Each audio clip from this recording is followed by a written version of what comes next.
कसे होते? शांतपणे आहे का? विश्वकारुणिक तथागत गौतम बुद्ध, संत कबीर, राष्ट्रपिता ज्योतिबा फुले, सावित्रीबाई फुले आणि सावित्रीबाई फुले यांच्या शिक्षणाच्या कार्यात मदत करणारे फातिमा शेख बेबी यांना त्रिवार अभिवादन करून मी आज डॉक्टर बाबासाहेब आंबेडकरांच्या 133व्या जयंतीनिमित्त सर्वांना हार्दिक शुभेच्छा देतो. आणि आजचा जो विषय आहे माझा तो डॉक्टर बाबासाहेब आंबेडकर यांचे व्यक्तिमत्व आणि त्यांच्या चळवळीची दिशा. तर कुणाकुणाला बाबासाहेबांचं व्यक्तिमत्व जाणून घ्यायचं आहे तर या संदर्भामध्ये मी 3 गोष्टी सांगेन. बाबासाहेबांच्या जीवनामध्ये घडलेल्या घटना आहेत. तर बाबासाहेबांचं व्यक्तिमत्व एवढं तेजपुंज आणि निस्तेज सूर्यासारखं कसं काय निर्माण झालं, तर याच्या पाठीमागे खूप मोठी पार्श्वभूमी. ती पार्श्वभूमी अशी आहे, हजारो वर्ष शिक्षणास मनाई केलेल्या किंवा कलंकित केलेल्या समाजामध्ये डॉक्टर बाबासाहेब आंबेडकरांसारखा महापुरुष कसा निर्माण झाला. तर त्याच्या पाठीमागे एक पार्श्वभूमी आहे. ती पार्श्वभूमी अशी आहे, ईस्ट इंडिया कंपनीमध्ये डॉक्टर बाबासाहेब आंबेडकरांचे पूर्वज जे मालोजी बाबा आणि रामजी बाबा हे सुभेदार पदापर्यंत पोहोचले होते. तसेच माता भीमाबाई जे मुरबाडकरांची कन्या होती त्यांच्या घरामध्येही मेजर पदापर्यंत पोहोचले होते. याचा अर्थ असा आहे, मिलिटरीमध्ये डॉक्टर बाबासाहेब आंबेडकरांच्या पूर्वजांच्या जे होतं, मिलिटरीमध्ये अस्पृश्यता किंवा गुलामगिरी नव्हती. मिलिटरीमध्ये काय होती? अस्पृश्यता किंवा गुलामगिरी नव्हती. म्हणजे भीमरावांच्या म्हणजे डॉक्टर बाबासाहेब आंबेडकरांच्या आई आणि वडिलांवर गुलामगिरीचे कोणतेच अंश नव्हते. त्यामुळे डॉक्टर बाबासाहेब आंबेडकरांना हे व्यक्तिमत्व प्राप्त झालं. तर याचा एक दाखला देतो. डॉक्टर बाबासाहेब आंबेडकर एकदा 5वी मधला एक किस्सा आहे. बाबासाहेब इंग्लिश हायस्कूलमध्ये 5वी मध्ये होते. 5वी मध्ये असताना एक ब्राह्मण गुरुजी डॉक्टर बाबासाहेबांना हिनवून नेहमी विचारायचे, अरे तू तर महाराचा मुलगा आहेस, शिकून काय करणार? काय बोलायचे? तू तर महाराचा मुलगा आहे, शिकून काय करणार? असं ते ब्राह्मण गुरुजी हिनवायला 5 ते 6 वेळा विचारले. बाबासाहेबांनी हिनवायचे. तर बाबासाहेबांच्या उमद्या भाषेमध्ये बाबासाहेबांनी ताडकन उत्तर दिलं, गुरुजी मी शिकून उपयोग काय?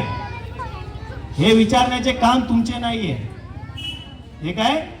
हे विचारण्याचे काम तुमचे नाहीये. पुन्हा जर असं प्रश्न केलात तर याचे परिणाम काय होतील? वाईट होतील. म्हणजे मी आपल्या आई वडिलांना सांगतो मुलांना कशा पद्धतीने तयार करायचे.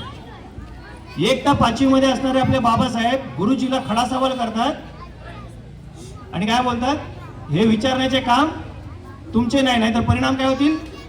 वाईट होतील. म्हणजे बाबासाहेबांच्या बालपणामध्येच ते किती जिद्दी आणि पुढे जाऊन ते काय बनणार होते आपल्याला त्याची साक्ष दिली होती बाबासाहेबांनी. दुसरी एक घटना अशी आहे, ज्यावेळेस बाबासाहेब BA पास झाले होते, मॅट्रिकमध्ये BA पास झाले होते. BA पास झाल्यानंतर कुणाकुणाला माहिती आहे सयाजी महाराज कोण होते? बडोद्याचे महाराज कोण कुणाकुणाला माहिती आहे? हात वरती करा. कुणाकुणाला माहिती आहे? बडोद्याचे महाराज बाबासाहेबांना स्कॉलरशिप दिली होती. स्कॉलरशिप देताना बडोद्याचे महाराज आहेत त्यांनी मुलाखत घेतली होती बाबासाहेबांची. मुलाखतीमध्ये बाबासाहेबांना काही प्रश्न विचारले होते. प्रश्न असे विचारले होते, महाराज बोलतात की तुला कोणत्या विषयाचा अभ्यास करायचा आहे? बाबासाहेबांचं उत्तर होतं समाजशास्त्र, अर्थशास्त्र आणि सार्वजनिक अर्थशास्त्र.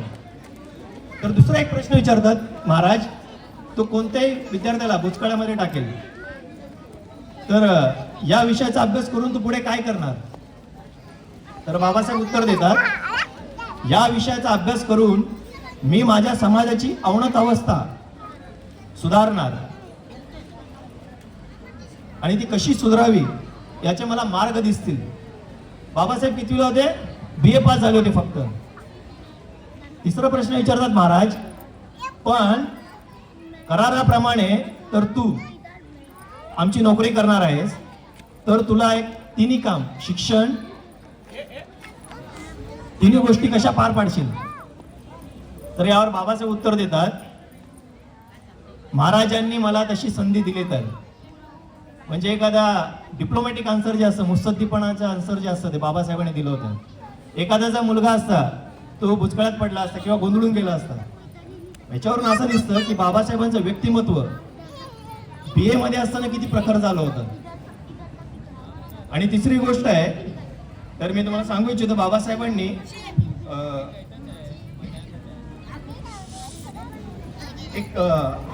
4 ऑगस्ट 1913ला बाबासाहेबांचे जे वडील आहेत रामजी बाबा, त्यांचे मित्र होते जमेदार. या जमेदारांना एक पत्र लिहिलं होतं. त्या पत्रामध्ये हा संदेश खूप मोलाचा आहे. इथे जेवढे आई वडील बसलेले आहेत किंवा माझे विद्यार्थी सगळेजण बसले आहेत त्यांच्यासाठी आहे.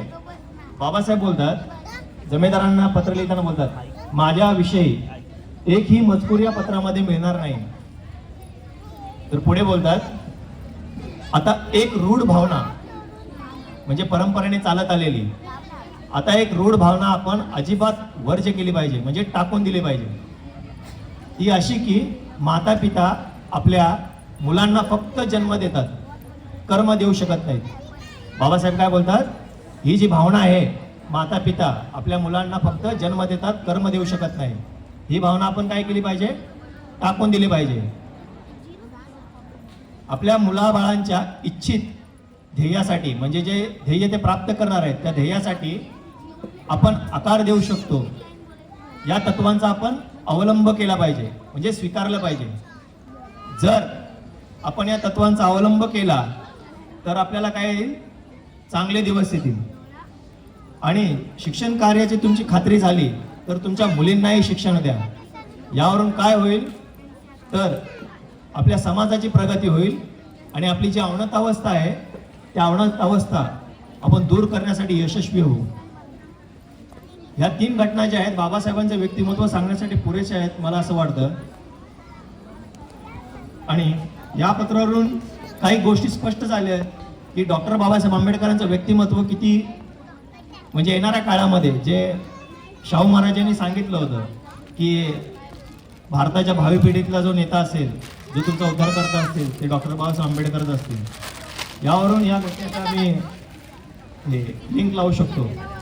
तिसरी, आता माझे टॉपिक होतं त्यामध्ये चळवळीची दिशा. तर चळवळीची दिशा काय आहे, डॉक्टर बाबासाहेब आंबेडकरांनी यांची चळवळीची दिशा आहे.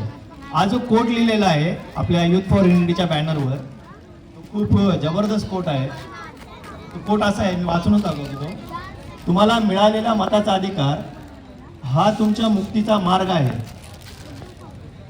आणि ते मत जो विकेल त्यांच्यापासून मोठा समाजद्रोही दुसरा कोणी नसेल. कारण तुमचं अस्तित्वच इथल्या व्यवस्थेने कधी मान्यच केलं नव्हतं. त्या लोकांना डॉक्टर बाबासाहेब आंबेडकरांनी मताचा अधिकार दिलेला आहे. हा मताचा अधिकार देताना बाबासाहेबांनी खूपपणे संघर्ष केलेला आहे. तो संघर्ष आपण येत्या काळामध्ये इकडे जर कॅडर लागत असतील किंवा कॅम्प लागत असतील, एज्युकेशन कॅम्प, त्या माध्यमातून आपण समजावून सांगू की बाबासाहेबांच्या चळवळीचं कार्य कसं होतं. त्यानंतर डॉक्टर बाबासाहेब आंबेडकर 26 जानेवारी 1944ला कानपूरमध्ये बोलतात, चळवळीची दिशा, या देशावर आम्हीच राज्य करणार. बाबासाहेब काय बोलतात, किती विश्वासाने बोलतात, या देशावर कोण राज्य करणार, आम्हीच राज्य करणार. तसे होताना दिसत आहेत का? तर भारतात जेव्हा स्वराज्याची स्थापना होईल, या देशाच्या शासन व्यवस्थेचे 3 तुकडे पडतील. किती तुकडे पडतील? बाबासाहेब बोलतात, जेव्हा भारतामध्ये स्वराज्याची स्थापना होईल, म्हणजे स्वातंत्र्य मिळेल, या स्वातंत्र्याचे किती तुकडे पडतील, म्हणजे स्वराज्याची इथे जी शासन यंत्रणा आहे तिचे 3 तुकडे पडतील. ते 3 तुकडे कोणते? एक हिंदू, दुसरं मुसलमान आणि तिसरं अनुसूचित जाती. का आपला तिसरा तुकडा आपण घेतलाय का? का नाही घेतला? त्याच्या पाठीमागचं कारण असं आहे, राजकारणाच्या ज्या दोऱ्या आहेत त्या सर्व पूर्ण कुणाकडे? उच्चवर्णीयांकडे. तुम्ही बघत असाल BJP, काँग्रेस, ज्या कोणी पार्टीज आहेत, त्या पार्टीजमध्ये आता सत्ता उपभोगणारे कोण आहेत? सगळे प्रस्थापित नेते आहेत. आणि तशाच त्या दोऱ्या त्यांच्या हातामध्ये ठेवण्यासाठी ते नेहमी धडपडत असतात. आपण बघितलं आहे गेल्या काही 1.5 वर्षामध्ये टीव्हीच्या न्यूज वगैरे बघितलं असेल, ते किती कसोशीने प्रयत्न करतात की आपल्याला सत्तेमध्ये वाटा भेटला नाही पाहिजे. तर यासाठी बाबासाहेब काय बोलतात, जिच्या हाती पाण्याची दोरी तीच आई. मग ती पाण्याची दोरी काय आहे? तर बाबासाहेब बोलतात पाण्याची दोरी आहे ती विद्या आहे, शिक्षण आहे, उच्च दर्जाचे शिक्षण. आपल्या समाजामध्ये आपल्या विद्यार्थ्यांमध्ये आणि आपल्या आई आणि भगिनी असतील त्यांना जर समजलं की शिक्षण किती महत्त्वाचं आहे, तर ऑटोमॅटिकली आपल्याकडे राज्यसत्ता येण्याला कोणी रोखू शकणार नाही. तर राजकारणाच्या दोऱ्या विद्येशिवाय आपल्या हाती येणार नाहीत असं बाबासाहेब सांगतात. तर निवडणुकांचे बाबासाहेब अजून एक कोट करतात, तुम्ही जे जयंती साजरी करता, रॅली काढता, सभा घेता, आंदोलन करता, मोर्चे काढता किंवा ह्याच्यामधून किंवा महापरिनिर्वाण दिनी आपण जमतो किंवा आंदोलन झाल्यावर लाखो सभेने आपण जमा होतो, हे काही तुमचं काय प्रतिनिधित्व नाही आहे. ह्याच्यावरून तुमचं आकलन होत नाही की तुम्ही किती संख्येने आहात, तुमचं सामर्थ्य किती आहे, तुमची शक्ती किती आहे. निवडणुकीमध्ये ज्या निकालामधून मतपेटीमधून तुमचे जे निकालात जेवढी संख्या दिसते तेच तुमचं जे काय असतं रिप्रेझेंटेशन असतं, म्हणजे प्रतिनिधित्व असतं. मग तुम्ही करोडोच्या संख्येने अभिवादन करून किंवा काही करून तुमचं प्रतिनिधित्व सिद्ध करू शकता का? अशामध्ये आपलं राजकीय अस्तित्व मान्य करायला हे लोक तयार आहेत का? इथले प्रस्थापित राजकारणी, तुम्हाला वाटतं का हे लोक तयार आहेत आपलं राजकीय अस्तित्व मान्य करायला? तर हे मान्य कसं करतील? ज्या वेळेस आपण मतांमधून यांना दाखवून देऊ की आपण संख्येने किती आहात. तर मी एक संदर्भ देतो. दलित पॅंथरच्या चळवळीपासून रामदासजी आठवले साहेब आहेत, हे आजपर्यंत 2016 पर्यंत केंद्रीय सामाजिक मंत्री बनले. पण शिर्डी मतदारसंघ असेल, पंढरपुरामधून ते निवडून आले होते. आता त्यांना उमेदवारी नाकारली. का नाकारली? कारण ते तुमचं राजकीय अस्तित्व मान्य करायला तयार नाहीये. दुसरा एक संदर्भ असा आहे, बाळासाहेब आंबेडकर आहेत, गेल्या 2.5 वर्षापासून इंडिया आघाडी म्हणजे महाविकास आघाडीला एकदम वारंवार सांगत होते की आम्हाला तुमच्या आघाडीमध्ये सामील करून घ्या आणि आमचं राजकीय अस्तित्व मान्य करा. पण इंडिया आघाड्यांनी काय केलं? आपली अवहेलना केली आणि आपल्या जे हे होते त्यांना बाहेर बसून आपल्याला काय केलं? आपलं अपमानजनक वागणूक देऊन आपल्याला आपलं राजकीय अस्तित्व काय केलं? त्यांनी नाकारलं. या संदर्भामध्ये मी एक सांगतो की आपलं नेतृत्व कसं नष्ट करतात यावर एक RSSची खतरनाक पॉलिसी आहे. आपलं जे राजकीय नेतृत्व आहे ते नेतृत्व कसं नष्ट करतात याच्यावर RSSची एक खतरनाक पॉलिसी आहे. त्या पॉलिसीचा मी इथं संदर्भ देतो. पहिले सहारा, फिर इशारा, फिर किनारा और नकारा. पहिले सहारा म्हणजे काय? आता आपला जो समाज आहे त्या समाजामध्ये एक नेतृत्व उभा करणं आणि त्याला सहारा देणं, त्या नेतृत्वाला वाढवणं. नंतरने काय करणं? त्याला इशारा देणं, आपल्याच समाजाविरोधात कार्य करण्यासाठी त्याला इशारा देणं. आणि एकदा जर तो इशारा मांडायला सुरुवात केला तर त्याला काय करतात?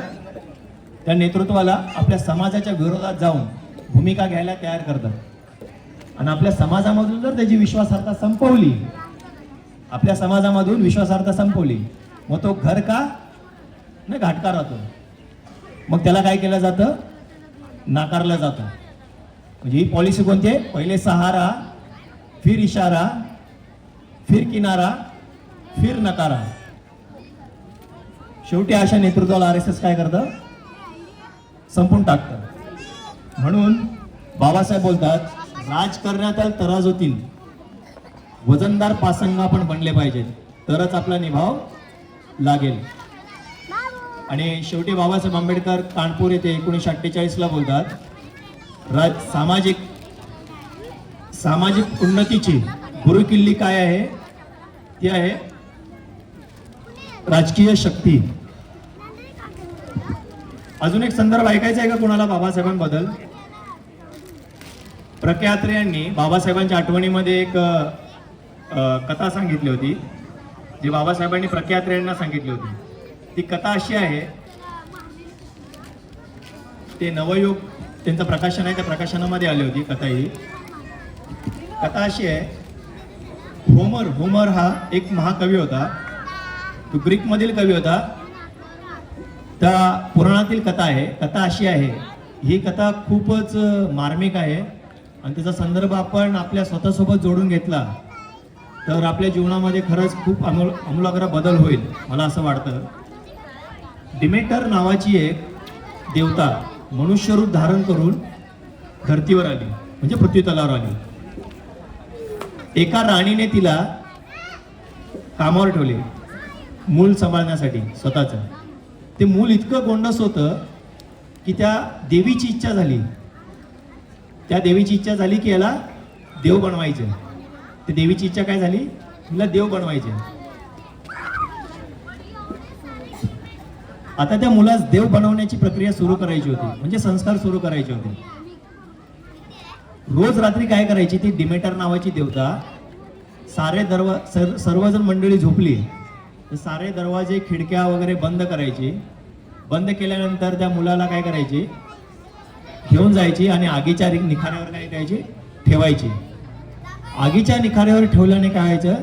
हळूहळू त्या मुलामध्ये ती धग सहन करण्याची शक्ती निर्माण व्हायला सुरुवात झाली आणि त्या मुलाला देवरूप यायला सुरुवात झाली होती, देवपण यायला सुरुवात झाली होती. अशामध्येच एके रात्री काय झालं, तिची जी राणी आहे आई, ती जागी झाली आणि त्या खोलीमध्ये गेली.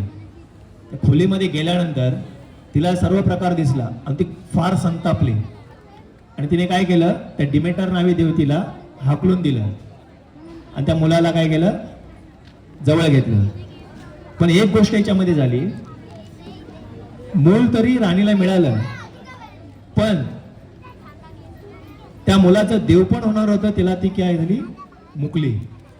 म्हणजेच बाबासाहेब सांगतात, अस्पृश्य लोकांना किंवा इथल्या तळागाळातील लोकांना जर स्वतःला माणूस म्हणून सिद्ध करायचं असेल तर आपल्याला अग्निदिव्यातून गेलंच पाहिजे. आणि बाबासाहेबांनी अग्निदिव्यातून गेलं होतं. तसेच आपल्याला हे बाबासाहेबांचा आदर्श घेऊन कठोर मेहनत करून संघर्ष करून आपल्याला सिद्ध करावं लागेल की आपण या मुख्य प्रवाहातील माणूस आहे म्हणून. थँक्यू. जय भीम. मला ही संधी दिल्याबद्दल युथ फॉर एंट्रीचे खूप खूप आभार. Thank you sir.